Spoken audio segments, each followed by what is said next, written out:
से वीरों की धरती पर शिक्षा की मसाल जगाने के लिए यहाँ के अपने सपूत डॉक्टर हरि सिंह गौर, जोरदार अभिनंदन करो हरि सिंह गौर जी का। जीवन भर की सारी पूंजी अपनी तरफ से दान करते हुए और यहाँ शिक्षा की अलग जगाई। पूरे देश में नाम था सागर विश्वविद्यालय का, पूरे देश में। जोरदार अभिनंदन करें माननीय हरि सिंह गौर जी का। मुझे जानकारी दी गई है कि हम में से कई लोगों की इच्छा है कि हरि सिंह गौर जी को भारत रत्न मिले। मैं भी समर्थन करता हूं, आज नहीं तो कल हरि सिंह गौर जी को निश्चित रूप से भारत रत्न मिलना चाहिए। जोरदार ताली बजा करके मेरी बात का समर्थन व्यक्त करें। और हमारी इस धरती पर अब जो आज इतिहास बनने जा रहा है, एक नया इतिहास बन रहा है। पूरे देश के 700 से ज्यादा जिले हैं, लेकिन पूरे देश की तो मालूम नहीं मेरे को, लेकिन ये मध्य प्रदेश के लगभग 55 जिले में एकमात्र जिला बन रहा है सागर, जहां एक नहीं दो सरकारी विश्वविद्यालय, भारत सरकार का भी और हमारी सरकार का भी, राज्य सरकार का। ये एकमात्र गौरव अगर किसी को है तो सागर की धरती को है। और उससे बड़ी भाग्य की क्या बात है कि जब हम हमारे विश्वविद्यालय बनाए तो विश्वविद्यालय के नायक कौन होना चाहिए, किनके नाम पे वो नाम रखा जाना चाहिए? आप बताओ किनके नाम पे होना चाहिए? जिनका सूरज अस्त नहीं होता था, ऐसे अंग्रेजों के खिलाफ अपने प्राणों की बाजी लगा करके देश का सम्मान से सिर ऊंचा किया, ऐसी रानी अवंतीबाई लोधी के नाम पर करने की हमारी सरकार ने घोषणा की। विश्वविद्यालय, महाविद्यालय, शैक्षणिक संस्थान ये इसी बात के लिए जाने जाते हैं जहां नई भविष्य की पौध तैयार होती है, जहां हमारे अपने गुरुकुल के माध्यम से सबका अपना आने वाला समय समृद्ध होता है। मुझे इस बात की प्रसन्नता है, नई राष्ट्रीय शिक्षा नीति के परिप्रेक्ष्य में यशस्वी प्रधानमंत्री के लिए जोरदार तालियां बजाओ माननीय नरेंद्र मोदी जी के लिए, जिन्होंने लॉर्ड मेकाले के समय से चली आने वाली सड़ी गली खराब नीति में कई सारी कमियों को पाते हुए, यद्यपि 2 बार और शिक्षा नीति आई लेकिन पूरा काम नहीं हुआ था, पूरी नीति को बदलने का यश, और एक नीति तो क्या समूचा ढांचा बदलने का यश किसी को मिला है, यशस्वी प्रधानमंत्री नरेंद्र मोदी जी के लिए हमारे नायक की तरह नरेंद्र मोदी जी का हम अभिनंदन करते हैं, जिनने कहा कि हम शिक्षा में केवल कागज की डिग्री देने वाले विश्वविद्यालय नहीं चलाना चाहते हैं। हमारे बच्चों के हाथ में हुनर होना चाहिए, हमारे बच्चों की जिंदगी में उसकी शिक्षा महत्वपूर्ण रोल अदा करना चाहिए। और जिनको वाकई उच्च शिक्षा में आना है वो उच्च शिक्षा में आए, जिसको अपने हाथ में कामकाज चाहिए वो middle, high school, higher secondary करते करते अपने जीवन की लाइन तय कर ले, वो कोई भी अपने हाथ में हुनर ले आए। और जिनको पढ़ना है, हमारे यहाँ ज्ञान की उम्र से कोई सीमा नहीं जोड़ी गई। इसलिए मुझे इस बात की प्रसन्नता है, नई शिक्षा नीति जो हमने लागू की है, इस नई शिक्षा नीति में वो सब जोड़ा है जिनके कारण से अतीत का गौरवशाली पृष्ठ भी मजबूत हुआ है और हमको अपनी संस्कृति पे गर्व हुआ है। भगवान श्री राम, भगवान श्री कृष्ण, हमारे सभी महापुरुष जिनके जीवन के अच्छे अच्छे पाठ हुए, वो सारे के सारे पाठ संकलित करके हमने विश्वविद्यालय के पाठ्यक्रम का हिस्सा बनाया। मुझे इस बात का गर्व है। अपने जीवन काल में ऐसे कई सारे मौके आएंगे जब हमको अपने गौरवशाली अतीत से सबक लेने की आवश्यकता पड़ेगी। किसी और मौके पे किसी और बार बोला जाएगा। माननीय गोपाल जी भाई साहब कह रहे थे कि ये विश्वविद्यालय जैसे ही सेंट्रल यूनिवर्सिटी बनी, पहले तो मांग हमारे सागर से ही उठी। सभी लोगों ने कहा कि जब विश्वविद्यालय हो जाए तो सेंट्रल यूनिवर्सिटी से अच्छी कौन सी बात होगी।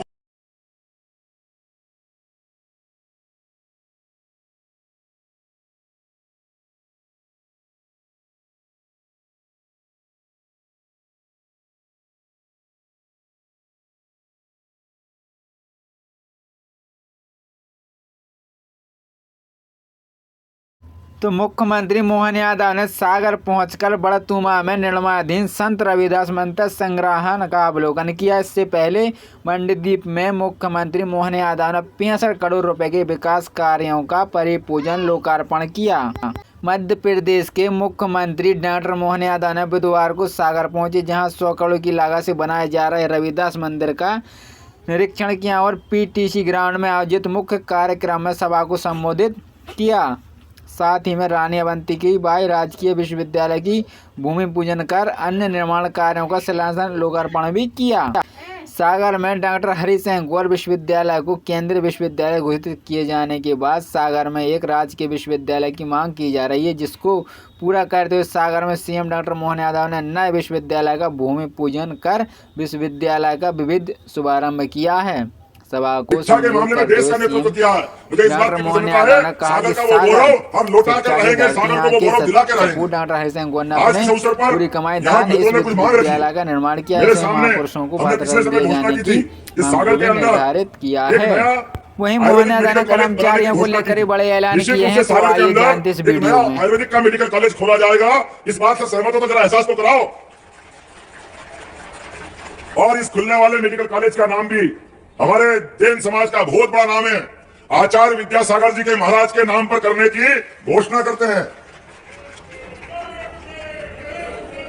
जिनने पूरा जीवन अपने आप में एक विश्वविद्यालय चलते फिरते जो मनुष्य रूप में जरूर आए, लेकिन देवत्व को धारण कर लिया। मैं परसों ही उनके उस पुण्य स्थान से होकर के आया हूं। मैंने नमन किया उनको, उनका आशीर्वाद हम सब पे है। जीते जी जो जीवन में सबको मानवता की शिक्षा देते रहे, आध्यात्म की शिक्षा देते रहे, ऐसे आचार्य विद्यासागर जी के नाम पर अगर अपन आयुर्वेदिक चिकित्सा महाविद्यालय करते तो हम उनको वाकई आदरांजलि दे रहे हैं या श्रद्धांजलि दे रहे हैं। एक मांग और रखी है रविदास जी, बोले रविदास महाराज की।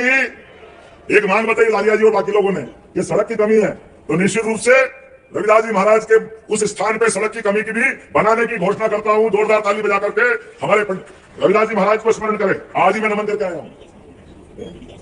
हाँ, रविदास लोग कर देंगे, उसमें क्या दिक्कत है, जो आप कहेंगे वो करेंगे। मकरोनिया महाविद्यालय में, जरा बैठो आराम से, मकरोनिया महाविद्यालय में विश्वविद्यालय के साथ आपने कहा कि पीजी कक्षा, स्नातकोत्तर कक्षा बनाने की घोषणा करना है। मैं मकरोनिया के लिए स्नातकोत्तर कक्षा बनाने की इसी सत्र से घोषणा करता हूं, पीजी कॉलेज के नाते से। मकरोनिया के बच्चों को भी लाभ मिलेगा। और बंडा विधायक ने भी मांग की थी, बंडा महाविद्यालय भी आने वाले समय में स्नातकोत्तर महाविद्यालय के रूप में जाना जाएगा। मेरी जानकारी में आया कि यहाँ हवाई पट्टी अंग्रेजों के समय से चली आ रही है, लेकिन हवाई पट्टी में हवाई जहाज नहीं उतरते। हवाई जहाज की जरूरत है, और अब हवाई जहाज कोई बहुत बड़ी बात नहीं हो गए। आने वाले समय में जैसे हमने पहले घोषणा की है, कोई भी बीमार आदमी अगर अपने जीवन में कष्ट पाकर के हॉस्पिटल में उसका अच्छा इलाज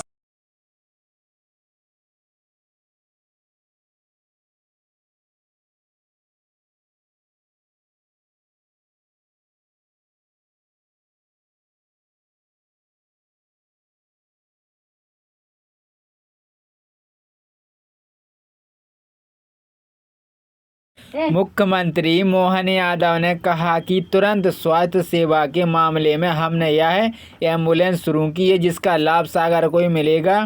सीएम मोहन यादव ने मंच से की किडनी बीमार से पीड़ित बालक मोहित राजपूत का इलाज सरकार द्वारा कराने की घोषणा की। मुख्यमंत्री डॉक्टर मोहन यादव ने कहा कि आज एक नया इतिहास सागर में बन रहा है। सागर मध्य प्रदेश का एकमात्र ऐसा जिला बना है जहां दो सरकारी विश्वविद्यालय हैं। साथ ही मकरोनिया, बंडा स्नातकोत्तर महाविद्यालय और केसली विज्ञान महाविद्यालय खोला जाएगा।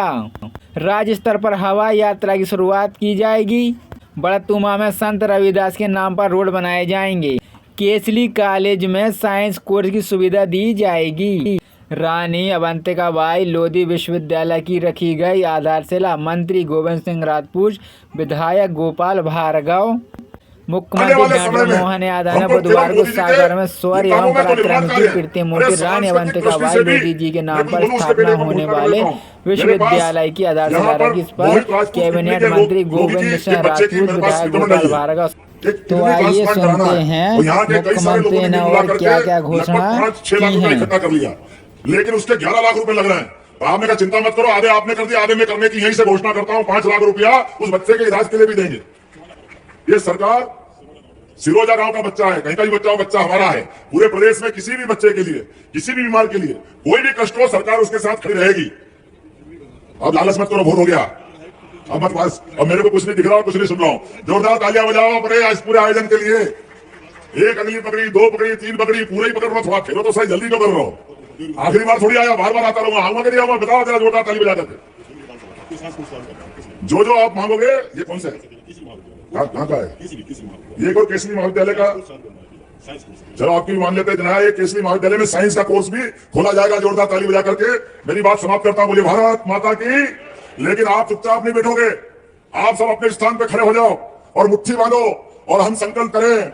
22 जनवरी को प्रभु राम ने अपने धाम में मुस्कुरा करके नए सांस्कृतिक अनुष्ठान का जो पर्व प्रारंभ किया है, मोदी जी के नेतृत्व में यह अभियान रुकना नहीं चाहिए।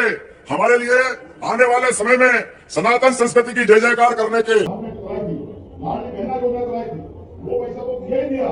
ये धान का भी 2000 का बोनस और वर्तमान में 13,500 करोड़ के आसपास का ऐसा लग रहा है कि छत्तीसगढ़ में धन की बरसात हो रही, धन की बरसात ऊपर से पानी मिलाए पैसा गिर रहा है। एक बार 2 बार पानी मिलाए इसको आगे नहीं, और ये होना भी चाहिए। हमारे किसान अपने प्राणों की मांग लगा करके खून का पसीना करते हुए धान उगाते हैं, मेहनत करते हैं, स्वाभाविक रूप से उम्मीद करते हैं तो उनको उनका हक का पैसा मिले। और ये बात की प्रसन्नता है छत्तीसगढ़ सरकार ने जहाँ जिसकी जरूरत है वो सारे के सारे काम वो भी आज 3 महीने हुए हैं, अभी तो तीसरा ही महीना है, लेकिन 3 महीने के अंदर जैसे कहावत है कूद के पांव पालने में दिखाई जाते हैं, तो पालने में दिखाए सरकार कितना काम करेगी। मैं बधाई देना चाहता हूँ जिससे पूरी सरकार के लिए, और आप सबसे आह्वान करता हूँ राज्य सरकार का 2-4 दिन बचे हैं, नरेंद्र मोदी जी की फिर एक बार अब की बार कदम कदम से धीरे धीरे हमको सब सामने दिखाई दे रहा। अब कुछ छिपावा नहीं है और हमारी ड्यूटी तो और बढ़ जाती है मोदी जी की तीसरी बार सरकार बनाने के लिए। हमारा तो 5,000 साल पुराना भगवान कृष्ण से नाता आता है और 5,000 साल पुराने उस घटनाक्रम को याद करो जिनके कारण से धर्म अधर्म के युद्ध में भगवान कृष्ण ने अपना विराट व्यक्तित्व दिखाते हुए, जैसे मोदी जी की सरकार अपने कामों के आधार पर अभी तक की सारी सरकारों पर भारी पड़ते हुए जिस प्रकार का काम उन्होंने किया है, और जो अयोध्या के किनारे भगवान राम मुस्कुरा रहे हैं वो भूल सकता है 22 जनवरी का दिन कोई भूल सकता है क्या? हमारे 500 साल के पुराने संघर्ष के बलबूते पर एक हिंदू समाज ने बड़ी लड़ाई योग्य तरीके से न्यायालयीन लड़ाई करते लड़ते सुप्रीम कोर्ट से जीत हासिल करी। ऐसे सुप्रीम कोर्ट से जीत हासिल करने के बाद भी हमारा तो बड़ा मन था शिलान्यास को बुलाया, लेकिन ये तो वो लोग थे जिन्होंने भगवान राम के उस जन्म स्थान पर प्रश्न उठाए, भगवान के जन्म पर प्रश्न उठाए, हिंदुओं को लगातार अपमानित किया और अपमानित करने के लिए उनने सारी सीमा तो तब तोड़ दी जब शिलान्यास के बाद लोकार्पण का मौका मिला। अरे जब रेल के लिए रेल मंत्री केवल अपने प्रदेश में एक रेल खोल दे तो बहुत बड़ी बात मानते थे। आज की स्थिति में अकेले हमारे छत्तीसगढ़ की, मध्य प्रदेश की कौन सी रेल परियोजना, अरे इतना पैसा दे रहा है मोदी जी कि हर विभाग में खर्चे करने के लिए हमको पसीने छूटते वो पैसे देने में पीछे नहीं हटते। ऐसा वर्तमान का समय अगर कोई चल रहा है तो हमारे अपने मोदी जी सरकार का चल रहा है। एक बार फिर अभिनंदन करें मोदी जी का इस माध्यम से भी, जिसके कारण से सेना के ऊपर जवान सीमाओं पे अपनी जान की बाजी लगाकर सीना ठोक करके देश की सेवा कर रहे हैं। और पहली बार ऐसा हो रहा है कि हमारे सेना के जवानों के साथ साथ किसानों की भी चिंता करते हुए प्रति माह उनके लिए भी माननीय मोदी जी ने किसान सम्मान निधि में अभिनंदन करता हूं, मोदी जी का स्वागत करता हूं। और हमारी लाडली लक्ष्मी योजना ये मोदी जी की सरकार है, जोरदार तालियां बजाओ माननीय मोदी जी की सरकार के लिए। ये पुरानी सरकार बोलते बोलते करते कुछ नहीं, हर बात में खाली दृष्टि निगाह खराब, जिसकी आंखें खराब हो उसको अच्छा कुछ दिखाई नहीं देता, बड़े दुर्भाग्य के साथ देना पड़ रहा है। अरे कई और सरकारें भी थी जिन्हें माननीय मोदी जी का लाभ उठा करके अपने अपने राज्य में कई विकास के नए कीर्तिमान बनाए, लेकिन